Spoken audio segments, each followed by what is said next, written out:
اسلام کی تعلیم بڑی متوازن ہے. ایک طرف سوال کی مذمت ہے، مت اپنا دستے سوال دراز کرو کسی کے سامنے. جو شخص ہاتھ پھیلاتا ہے مانگنے کے لیے، وہ اپنی عزت نفس کو ہتھیلی پر رکھ کر آپ کے سامنے پیش کر رہا ہے، اور آپ ٹھوکر مار دیتے ہیں اس کی عزت نفس کو. مانگو اللہ سے، اللہ کسی کے دل میں ڈالے تمہاری ضرورت پوری کر سکتا ہے، بغیر اس کے کہ تم کسی کے سامنے دستے سوال دراز کرو. تو سخت مذمت ہے. اور خاص طور پر بیگری جو ایک انسٹیٹیوشن بن گیا ہے، ایک پیشہ بن گیا ہے، وہ تو اسلام کی تعلیمات کے منافی ہے. اور جس طرح کی ہم خیرات بانٹتے ہیں، 5 روپے کا نوٹ دے رہے ہیں مانگنے والوں کو، مسجدوں کے باہر سمجھ رہے ہیں ہم نے حاتم طائی کی خبر کو لات مار دی، حالانکہ حقیقت میں آپ انسٹیٹیوشن آف بیگری کو سپورٹ کر رہے ہیں. کسی ایک کو لے لو، آؤ چلو مجھے اپنا گھر دکھاؤ، مجھے بتاؤ تم واقعی اس قابل ہو یا نہیں ہو، اور پھر اس کی مدد کریں، لمسم کریں. پھر وہ 5 روپے نہیں ایسی دیں کہ وہ کچھ اپنے پاؤں پر کھڑا ہو سکے. میں نے 1 روپیہ نہیں کہا، کہ 1 روپیہ تو اب کوئی شے نہیں رہی، لیکن یہ کہ 5 روپے کا نوٹ بھی آپ نے تقسیم کرنے شروع کر دیے، یہ کیا ہے؟ وَالسَّائِلِينَ وَفِي الرِّقَابِ. لیکن دوسری طرف سائل کو جھڑکنا نہیں ہے.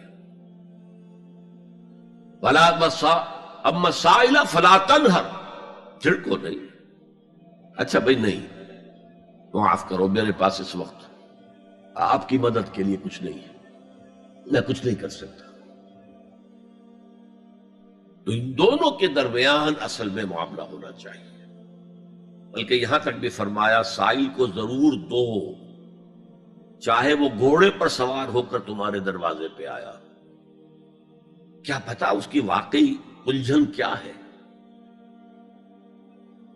تو سوال کی مذمت اور سائل کو جھڑکنے کی ممانعت.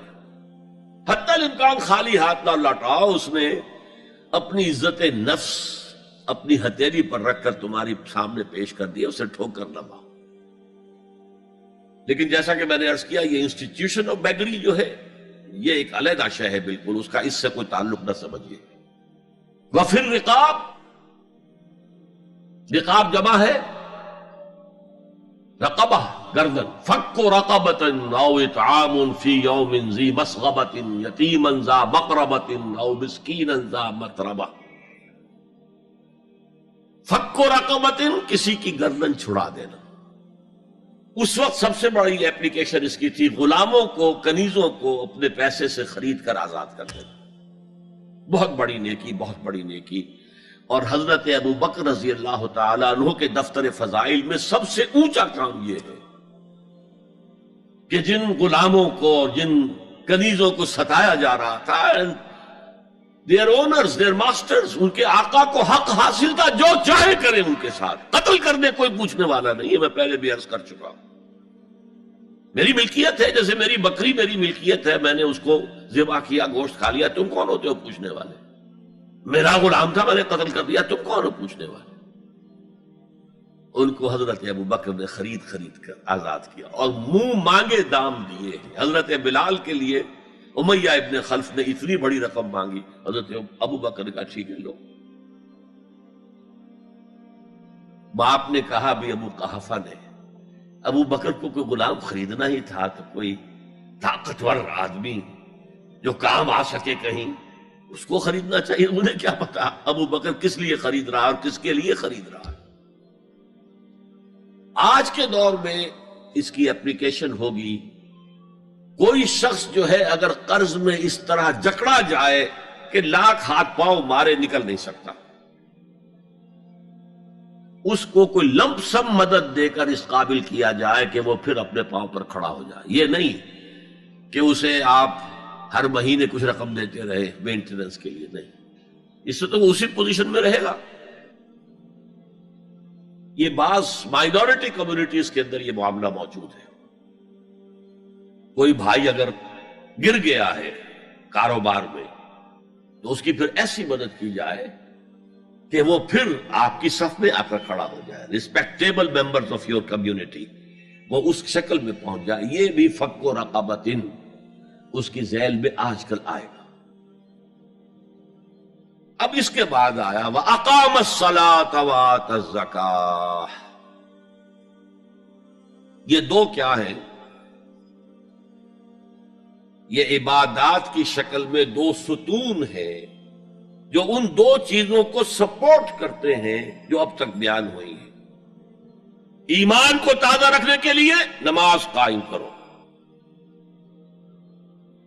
ہر نماز ایمان کی تجدید ہے.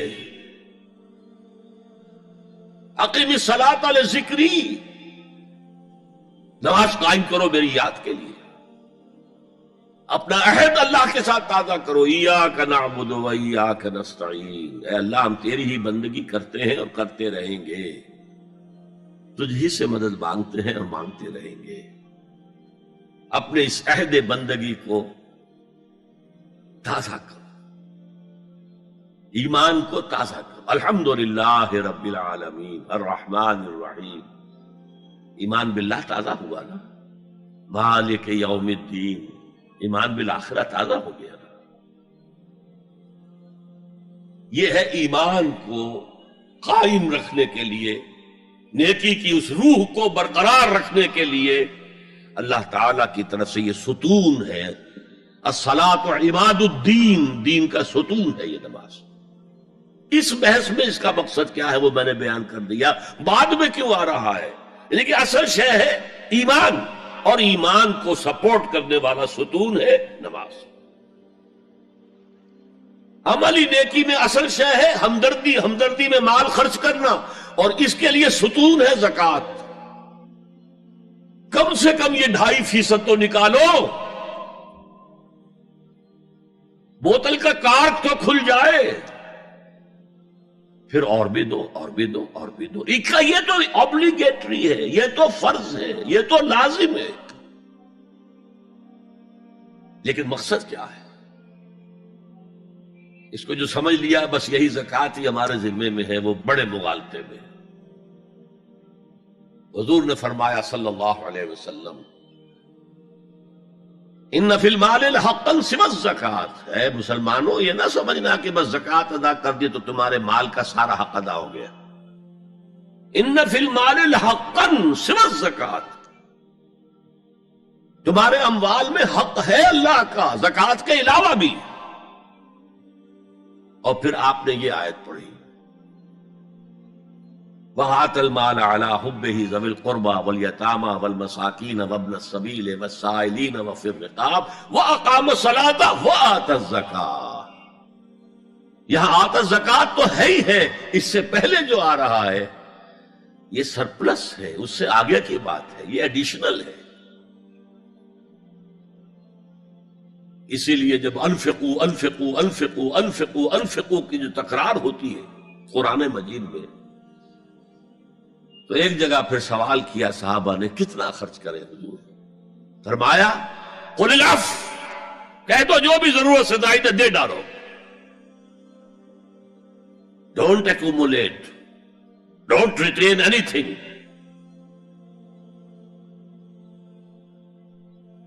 ایک بات آپ سے کہوں، آپ کچھ چونک جائیں گے.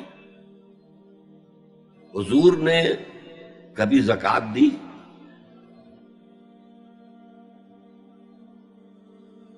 کبھی نصاب کے بقدر پیسہ آپ کے پاس جمع ہوا کہ آپ پر زکوٰۃ واجب ہوتی؟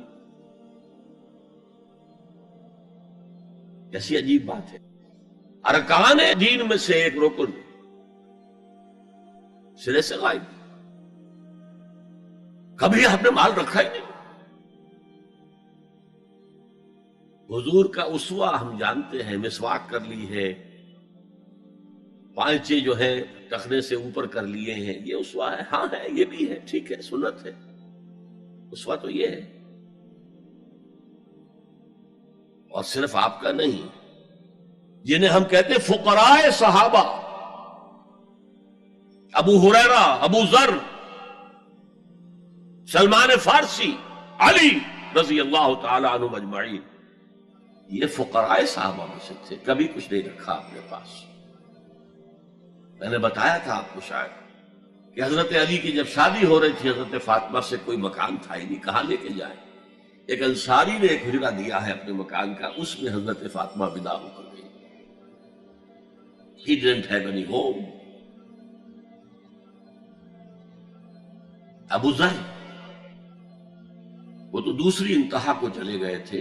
قانون یہی ہے، حلال سے کماؤ، اگر ایک حد سے آگے بڑھ جائے تو زکات دے دو، باقی تمہارے اختیار میں ہے، دینا چاہو دو، نہ دینا چاہو رکھو اپنے پاس.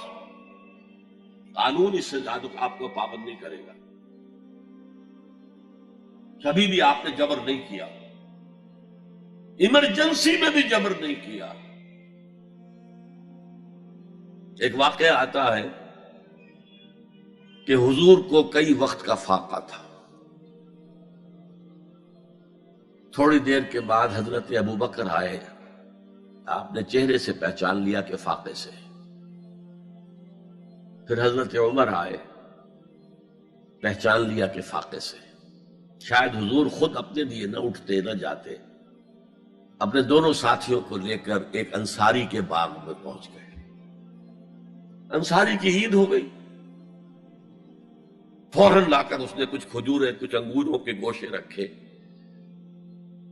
اس کے بعد وہ دوڑا چھری لے کر کسی جانور کو ذبح کرنے کے لیے. یہ ساری تفسیریں میں کیا بتا رہا ہوں. نال یہ نہیں تھا کہ مدینے میں سبھی فاقے سے تھے، موجود تھے جن کے پاس مال تھا، لیکن جبرن آپ نے کسی سے کچھ نہیں لیا. جب وہ چھری لے کر چلا، فرمایا دیکھنا کسی دودھ والے جانور کو نہ ذبح کرنا. بہرحال کچھ دیر کے بعد وہ گوشت پکا کر لایا، روٹیاں رکھی. اس کے بعد حضور نے ایک روٹی پر چند بوٹیاں رکھ کر کہا یہ عائشہ کو دے آؤ، اسے بھی کئی وقت کا فاقہ ہے. اور پھر حضرت عمر کی طرف رخ کر کے کہا عمر یہ ہیں وہ نعمتیں جس کا حساب دینا پڑے گا اللہ کے ہاں. وَأَمَّا بِنِعْمَةِ رَبِّكَ فَحَدِّثْ، اور یہ جو فرمایا گیا الہاکم التکاثر میں نعمتوں کا حساب لیا جائے. وَلَا تُسْأَلُنَّ يَوْمَئِذٍ عَنِ النَّعِيمِ، فرمایا یہ نعمتیں ہیں. یہ ہے اصل میں انفاق کا معاملہ. آپ کے اس پر چھوڑ دیا گیا ہے. جتنا بھی آپ میں جذبہ ہے، جتنا بھی آخرت کا یقین ہے، اتنا ہی آپ پسند کریں گے کہ آخرت کے بینک میں جمع کرائیں، یہاں کے بینکوں میں کیوں جمع کرائیں. یہاں کتنا دے دیں گے آپ کو؟ 10%، 20%. وہاں 700% ملتا ہے. 700% نہیں، 7,000، 700 گنا. Why to keep it in these banks?